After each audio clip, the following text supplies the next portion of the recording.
Hey guys, this is James and Tim from Tabletop Terrors, tabletop RPGs beyond the rules. And today we're talking about the IdeaNet. And we're talking about what an IdeaNet is, how you use it, and really, this is a good way to always be inspired no matter what you're writing. Like this, for me, combats any writer's block that I've ever come up against. I know that's a bold claim, but listen to the podcast and you'll see how we do it. So I think a question that a lot of writers get asked is, where do you get your ideas from? Have you ever heard that? I've heard that writers get that. I've never personally had somebody ask me that. Maybe that's indicative of my ideas, but the idea is, I hear that all the time. And I've actually seen interviews where writers get asked that, and I've heard some pretty good answers. Yeah? Well, I say some pretty good answers. I've heard a few good ones, and I heard one that is my favorite. Tell me what your favorite answer is. So my favorite one, the one that I think about the most and that reminds me the most was, I believe it was Joss Whedon. And this podcast is called The IdeaNet, and I believe this is a similar concept, but he referred to it as filling the tanks. And he said, where do you get your ideas? You get them from living. If you sit in your house all day and just try to write, you'll never get anything good because you haven't experienced enough. When I was young, I would see things people wrote, and I would think, man, I could have never written that because I've never been to Paris. But you're talking, I'm a 16-year-old kid, and I'm like, oh, that guy's 44 years old, and he probably lived in Paris for 6 years. Right. He filled the tanks with information about Paris. About Paris. You can't write what you don't know. Now, there's some fantasy stuff, and you'll potentially see things in your life that get changed to that, but the idea is, you gotta fill the tanks, man. You gotta watch movies and TV shows and read good books and go to the zoo and just listen to music. You have to have input for there to be output. Yeah, and I agree with that. And I didn't know that was a Joss Whedon quote. It's funny you say that. I'm pretty sure it is. I'm meaning to say I didn't know that quote existed because I have a very similar philosophy. I don't say fill the tanks. I just say you gotta fill the cups. Yeah. So I think fill the tanks is better. Meaning you can't fake inspiration. Exactly. Right? So this podcast is about getting your best ideas ever.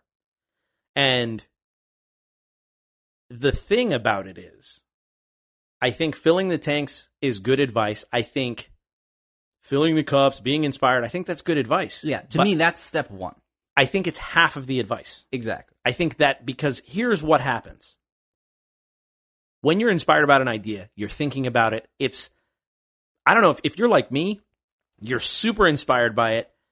In your spare time, you're daydreaming about it. You're thinking about the cool concepts and how it would play into the world. And in 2 or 3 days, that fades. Yeah. The concept becomes rougher around the edges, more of a blob in your mind. And maybe it's longer, maybe a week, maybe 2 weeks. But if I said to you, hey, what's an idea about XYZ? Hey, give me an idea about, say, a sheriff who is, on the take, a dirty cop. You, at the most, if you just follow the fill the tanks idea, like, oh man, I had this really good idea about a sheriff on the take and something about his deputy. Like, in other words, you have to not just fill the tanks, but you have to curate and collect and store those ideas because they will disappear. Exactly. If you don't. Yeah. And so this podcast is going to talk to you today about the IdeaNet and what it is and how you need to use it, because filling the tanks is half. Mm-hmm. The other half is taking those ideas from the tanks and making sure that when you need them, you can pull them off the shelf. Yeah, exactly. So, do you have an IdeaNet? Do you think you use an IdeaNet? What would you consider an IdeaNet? What do you think this is? So my understanding of the IdeaNet is you it's almost like, for me, you collect puzzle pieces as you go through. So say you asked me the question about the sheriff. Now the idea is I don't have an idea immediately, or maybe I do and it's not fully formed. I'm like, you know what? Let me use my IdeaNet. So over the next week, every once in a while, I'm thinking about the sheriff. And the idea is I see something, and it could be absolutely unrelated. Say I listen to a song or something, and I start thinking about the lyrics. And then my mind sort of immediately tries to tie whatever my new idea is from filling the tanks exactly to this sheriff. So I hear a really cool song about, I don't have an example right now, but you hear a song where the lyrics kind of stir something in you. Where like, oh man, that would be a really cool idea for a character. And then you think, oh, okay, how does that apply to the sheriff? And the idea is after a week, I have all of these different ideas and little bits and pieces in this net. And to really take this analogy to the edge, I then pull them on the boat and I pour them all out and I kind of sort through them. And I find, okay, this works, this doesn't work. Bam, now, after about a week of really mulling it over and kind of collecting and curating bits and pieces, I have a really interesting idea for the sheriff and potentially some of the people around him. Exactly. No, that's it. So, if you're listening to this right now, if you don't think you have an idea net, you actually do. But the problem is, if you're not aware that you have it, you're probably dragging it around and things are going in and out of the holes and you're not collecting any of this stuff. So here's how you can use the idea net. Like James said, immediately you probably thought, oh, okay, yeah, I've had that happen where you're sitting, you're watching a show, and this is how I know something has caught the net. You know, like how the old fisherman, like the cartoon fisherman, has a bell on his line. So right? Yeah. So the bell on my line is, ooh, wouldn't it be cool if? Man, that is the thing. That's the bobber getting pulled under. Yeah, man, that's the, oh man, wouldn't it be cool if? Wouldn't it be cool if? It's not what if for me, usually. It's, oh, wouldn't it be cool if? Mm-hmm. The thing is, what I've learned is that if I don't immediately take and pull the fish in, yeah, within hours, the idea is faded, sometimes even quicker than that. And do you know what the worst part about that is? Tell me. You remember how cool the idea was. I know. And you don't remember the idea for the life of you. I know. And that is the worst feeling. It is. That's the one that got away.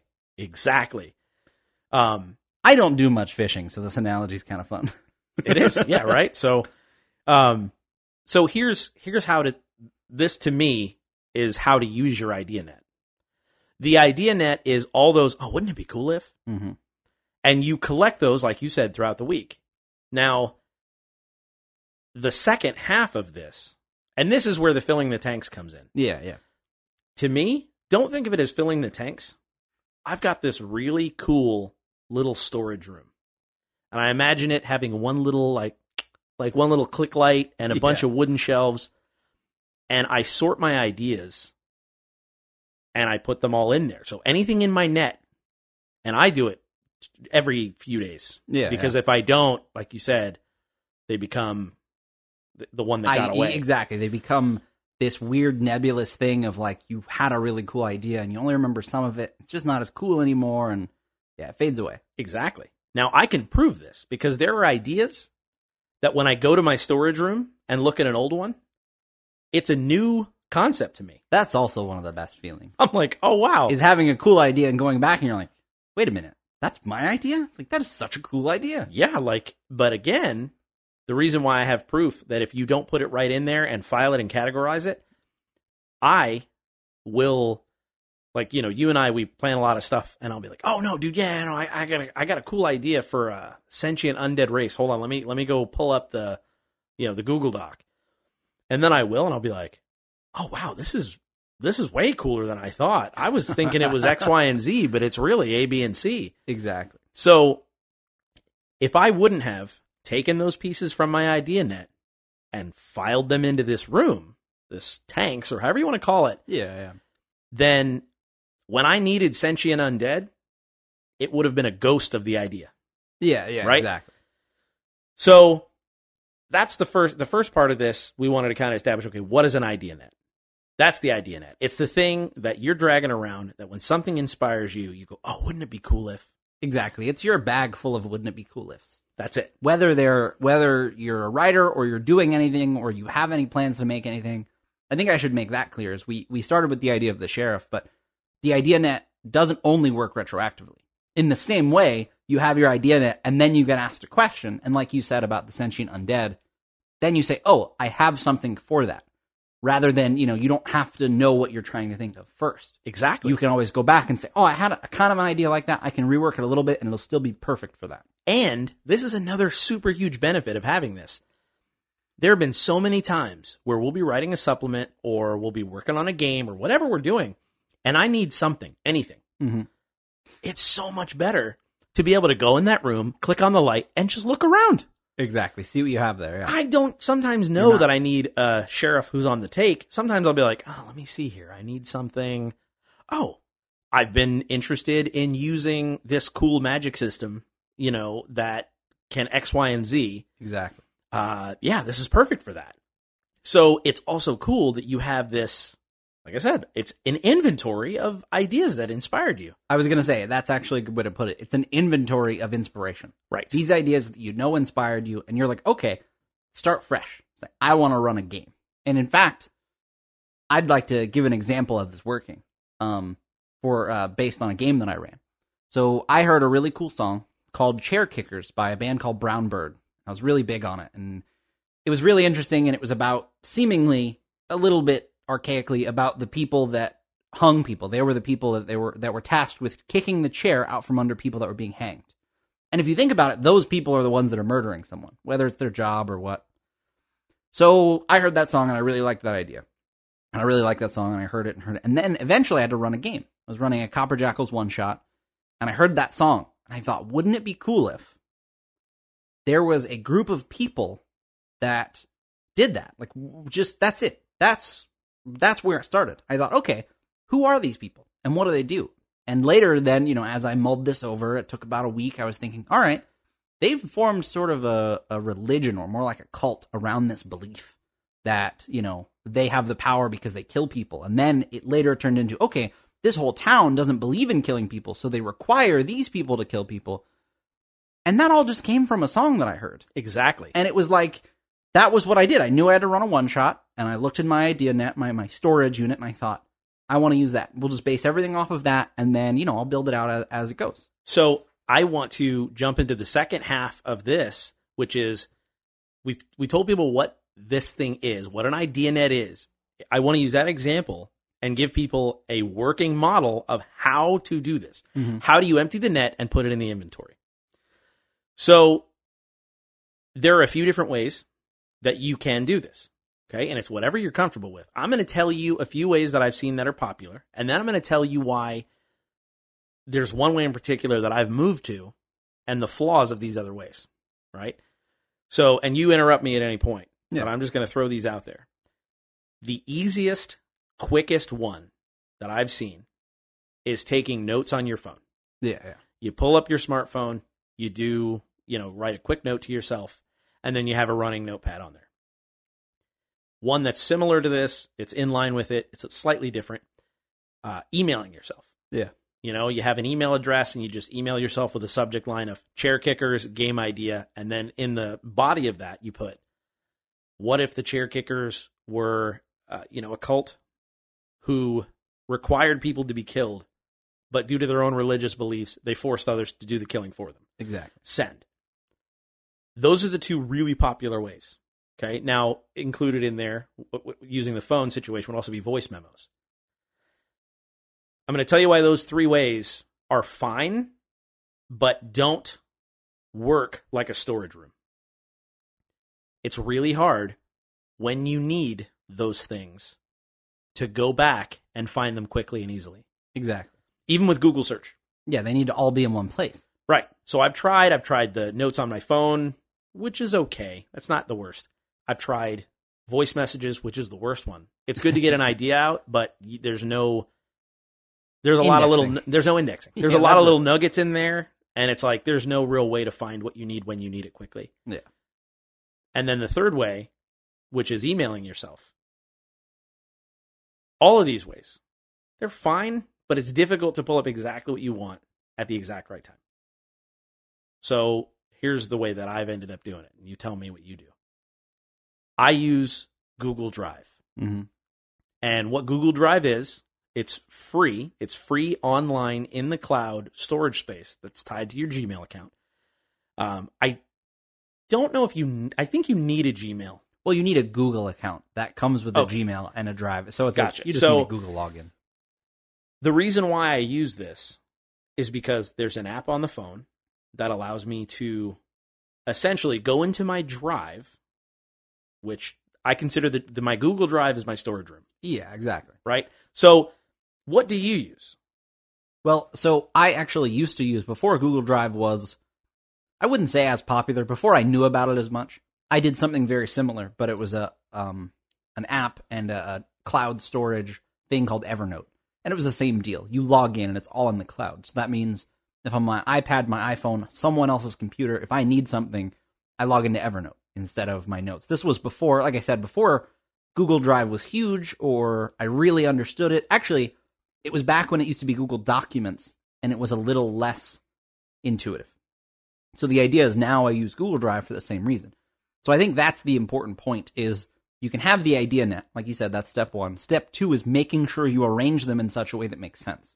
Right. Previously, I had a lot of ideas different places. And like you said, when you need something, you can't find it. You'll eventually come across it, but you'll find that you keep coming across it when you don't need it. Yeah. And then when you need it, you can't find it. So not only do you need to constantly curate ideas throughout the week and just collect all of your wouldn't it be cool ifs, you need to make sure they're arranged in such a way that you can read them all. And honestly, there's nothing that makes me feel better about like my own writing or my own creation than reading ideas that I think are cool because I forgot about them. Yeah, it's and the way to do this is, like you said, it has to be easy to find and reference. Mm-hmm. So don't overthink it. Start a Google Drive, go do that today, and this is your storage room. This is idea storage. Do not fall in the trap of making 48 folders for what you think you're going to have ideas for. Yeah. When you have an idea, I need a sheriff who's on the take. Just drop that. It's essentially what you're using on Google Drive it's Google's version of Microsoft Office. Yeah. So it's integrated right in there. You can create docs and spreadsheets and stuff like that. You hit new on the left side, and I create a new doc, which is basically like a new Word document online. And what I would do is I would type in sheriff who's on the take. He's actually stealing so that he can save his sick daughter. Deputy found out about it. Whatever cool idea, because that's not really a very cool idea, but... Well, so that's actually an important part. Well, maybe not. So you're like, sheriff who was on the take, he's stealing to pay for his daughter's medicine. That's simple. But the idea is it's not like that is super cool, but that's a piece of the puzzle. Right. No, because then you're like, all right, well, I need a conflicted character. And later you come back and you're like, okay, the sheriff who's on the take that's paying for his daughter's medicine had to kill the deputy because he found out and, it was an accident. Exactly. And then I'm like, no, now you're getting somewhere. And you keep looking through that net. I just wanted to interrupt to make it clear. Like, no, this is true. No idea is not good enough. If you're like, oh, it'd be cool if, or, oh, you see something in a show, or you, like I said, you hear it in a song, you just write it down. Like, okay, that's a thing. It doesn't necessarily have to be the coolest thing you've ever read, because you'll use it, No, you're not wrong. I guess that, for me, I would probably file that under people. Yeah. Exactly. Or what? So the idea being is it would be like one of the big ones is I'm always coming up with names. Oh yeah. Names of cities, names. I'll see a street sign and I'll think, oh, that's almost a cool name. Take off the last part, replace it with X. So what I'll do, email myself, and here, this is, well, now I'm sort of jumbling things and getting, let me jump back to this. I start the Word document. I put in there the sheriff's idea. I title it Sheriff on the Take. I can either make a folder for people, or I can just leave that on the drive as it is now until I get more people and have to organize it. Yeah. That's how I use it. So when I need anything, I go to the Tabletop Terrors idea room, which is full of folders now. Class ideas, race ideas, city concepts, like all kinds of things, and then you just drop stuff in there. I also have a doc in there called Inspiration, which is cool concept artists, links to their DeviantArt. I also have a doc in there called Names, which I just drop any kind of name. I have it divided up in the doc of like cities, people, races, class, like whatever. Just constantly putting stuff in there. And I also have a doc called Resources. You find a cool website that's got a roll table generator, whatever you want to throw it in there. How do you keep up with this? It's hard. It's hard to stop everything you're doing, go get into the Google Drive, make a doc, blah, blah. So, being realistic, I have a two-step process. Anytime I find something in my net, I do email it to myself. But I make sure every 2 or 3 days I take those emails and add them to the inventory. Does that make sense? Yeah, and actually, that's the thing there are a lot of ways to streamline this process because it is very simple to just have the doc, the app on your phone and do it right in there. Arguably that'd be the same as emailing it. Furthermore, as far as I know, there's a way to email a specific email address that automatically adds something to a doc, creates a new doc in your drive, and you can also do it that way. See, I didn't know that. And that's the important part is there is a little bit of a time, you're going to spend time doing this. You're going to have to take a minute to write down your idea. Absolutely. But it's worth so many more minutes in the long run that it is. However you decide to arrange it or do it or whatever your workflow is, you should try to get them in the drive as soon as possible. Because after a week of doing this, when you need to come up with something, you'll realize there's no other way to do this in the world. No, I agree. And so let me say this. I played in a band for a lot of years, and we would write music together. And what I learned is that the best songs were not written entirely on the spot. Mm-hmm. Okay, now hear me out. I'm not saying we didn't write songs together, and I'm not saying we didn't use improv. But the best songs had the seed of quality that one person brought in. Hey, check out this riff. Oh, okay, that's a really good riff on its own. That seed, that starter, then the drummer goes, oh, this would be a cool beat with that. The bass player goes, oh, I'll do this. But when we had to sit and go, okay, let's spontaneously come up with something great, it would take half the practice to try to build one of those seeds that should have been done at home on the practice schedule. I will say, for me personally, I don't sit down in front of a blank document and say, all right, what am I writing? Right. I never do that. In fact, I would argue to say that I would be unable to do that, or it just wouldn't be worth my time. I wouldn't waste my time. Right. Because I have so many cool ideas, I don't want to waste them, and I just use them. That's the thing I learned. No, just use it. Because there's nothing that, will get me writing in an empty document faster than one sentence of a cool idea I had. Exactly. No, and so the point to this whole podcast is you already have an idea net. Whether you take the stuff out of it and file it away is one thing. Remember that your best ideas are going to come from the things that inspire you a little bit throughout the day. Mm-hmm. So I'll share this is how we'll end it. I'll share my process real quick, and then if you want, you can share yours and kind of just give people as something they can take away right now. So in closing, I try to strike exactly when the iron is hot with as much information as I can at the moment. So if I say, okay, here's one. In your game, the Ironheart of Innis, I was trying to figure out what kind of character I wanted to play. Okay, but way before we started. And I was like, oh man, And then I don't remember what inspired me to do this, but I thought, oh my gosh, what would be awesome? A retired adventurer who used to be level 10 and has let himself slide so much that he's only level 4 now, mm-hmm. or whatever. And I thought, oh, that's a really cool idea. So I took out my phone because I wasn't in a place where I could sit at a terminal or, I took out my phone and I emailed tabletopterrors@gmail.com. I said, character concept was the subject line. And because I didn't know what your campaign was called yet. So it was character concept, James's game. And then the body of it was retired fighter, maybe multi-class cleric, who was level 10 and is now level 3, aching joints, a little overweight, salt and pepper hair. Send. Then, when I had the time, I copied that into the doc. Now, this is my first tiny revision. When I'm taking it from my email address into the Google Doc, that's when I can add or flesh out or see if I've gotten anything else or changed it a little bit. I even threw in a couple name ideas. So that's my two-step process. I email it to myself, and then within 2 days, max. Sometimes I try to do it as soon as possible, but within 2 days, put it into a doc with any additional notes. Boom. What do you do?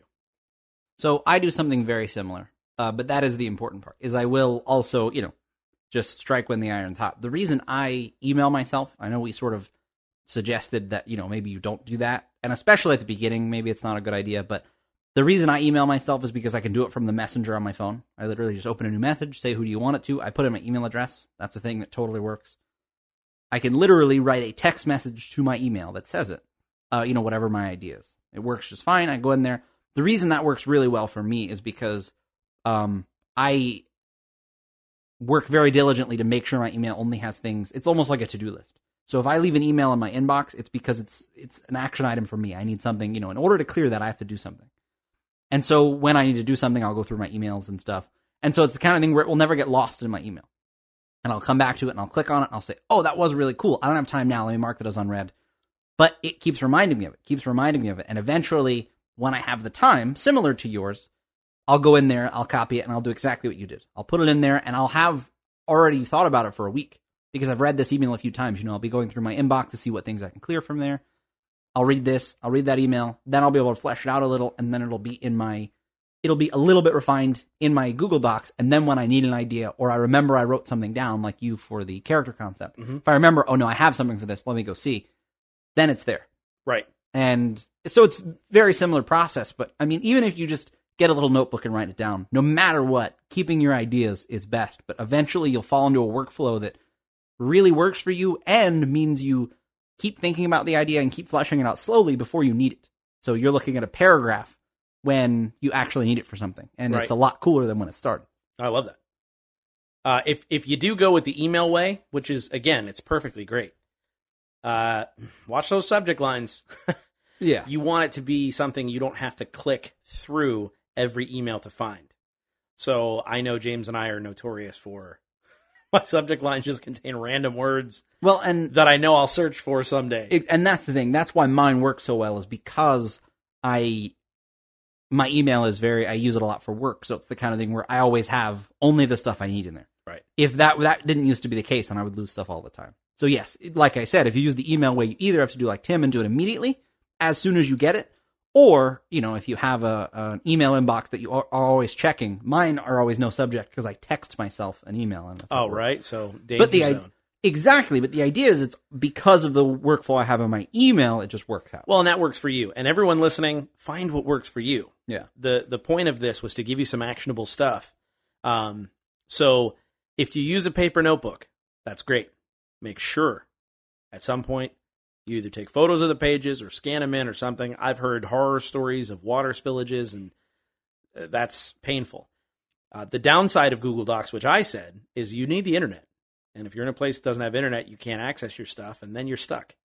The downside of using the email would be not being able to find it, and that's also the downside I've heard of people with their phones, is that most notes, unless you have a sync, like Apple has some sort of a sync, if you don't have a sync with a cloud-based note platform, if your phone gets crushed or smashed or whatever, your notes are gone too.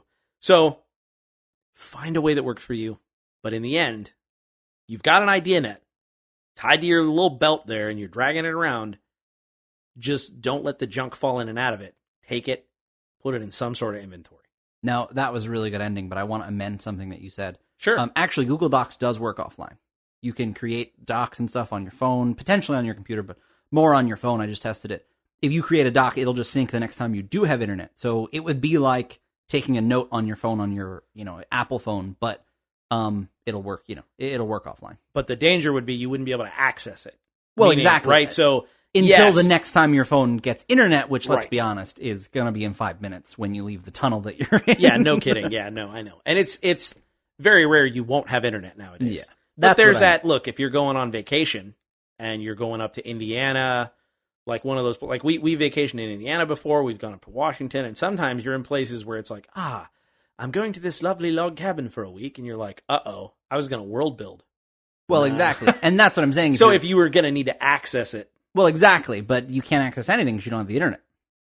See what I mean? I'm like, for taking notes, it works just fine because it's akin to just typing them on your phone. But no matter what, the next time you get internet, they'll immediately be uploaded to the cloud. And as long as you have your phone with you, you can still access all your offline stuff. Do you see what I'm saying? No, it makes sense. I guess I'm being stupid because there's not a chance that I won't have internet. That's what I'm saying. I'm like, that's why you can write it down, but maybe you really like writing, but I would only do it on my phone because I literally can't lose it. You know what I mean? If my phone is destroyed, maybe, but let's just pretend this last part didn't happen. That's fair. Yeah. Okay. Because I'm not going to edit it out. It's staying in there. Just don't pretend it. You just pretend that Tim's smarter than he is, like one of them like smart guys, like the rest of my family does. Heyo. Well, this has been Beyond the Rules, the IdeaNet. You can check out more of this kind of stuff at tabletopterrors.com. Make sure you're subscribed on YouTube.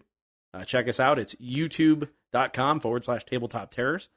And of course, we want to talk to you. We want to play some games, some tabletop RPGs with you. And the best way to do that is to join the Facebook group that we're a part of. We are half of a publishing company called Absolute Tabletop. And the Absolute Tabletop Facebook group is where we run all of our games. We'd love to game with you. So if you aren't part of that group, go now to it's facebook.com/groups/Absolute Tabletop. One of us will approve your membership, and we'll get gaming. So, what do we say, James? To the God of Death? Yes. Not today. And until the next time, may your dice roll high.